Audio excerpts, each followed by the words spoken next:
C'est un tout petit village de 400 âmes perdu dans la campagne limousine et une école communale qui ne comprend qu'une quarantaine d'élèves.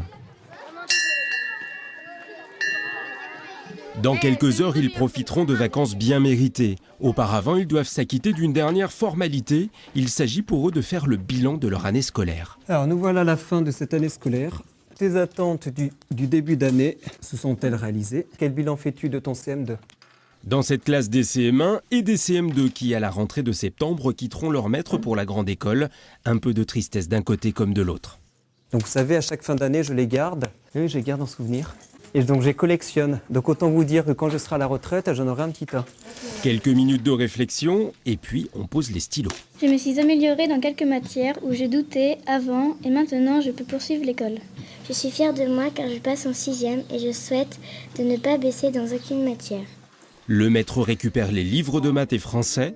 Dans cette classe, les 11 CM2 passent en 6e. Il y a quelques semaines, ils ont visité leur futur collège, mais se posent encore beaucoup de questions. Là, on est les plus grands, on sera les plus petits l'année prochaine. Ça va faire une différence. Une dernière récréation pour nos CM2 avant de quitter leur école primaire. Dans la cour, filles et garçons se mélangent pour jouer au foot. Ils se connaissent depuis maintenant plusieurs années. Vous allez pleurer à la fin? Non. J'arrive pas à pleurer, moi. Je pourrais pas pleurer. Pourquoi? Je sais pas, mais je suis quand même triste. Moi non plus, je pleurerai pas, parce qu'on passe quand même dans la cour des grands, donc ça sera mieux. Et c'est dans l'ordre et la discipline que tout ce petit monde se quitte. En septembre, c'est une nouvelle aventure qui commence.